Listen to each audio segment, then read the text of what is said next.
Sa iba pang balita, mahigit 50,000 botante sa Camarines Sur hindi pa nakakakuha ng biometrics sa COMELEC. Yan naman ang tinutukan ng aming kasamang si Grace Recamasimando ng Radyo ng Bayan Naga.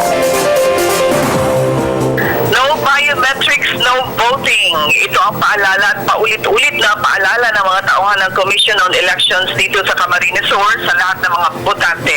Ipinahayag ngayon ng tagapagsalita Alex Marpuri na kailangan mas maagap ng pumunta sa lahat ng mga tanggapan ng COMELEC ang mga botanteng nais na makaboto sa darating na 2016 elections.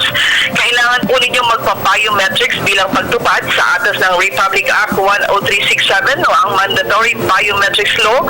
Sa prosesong ito ay napakahalagang makuna ng litrato ang bawat botante. Nababahala ang COMELEC Sur sa nagpapatuloy na napakababang persentahe ng mga botanteng tumutugon sa batas na ito.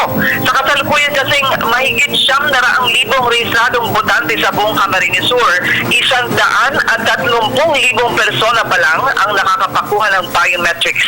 Ibig sabihin, halos wala pa raw umaabot sa 50 ang nagpapa-biometric kada araw.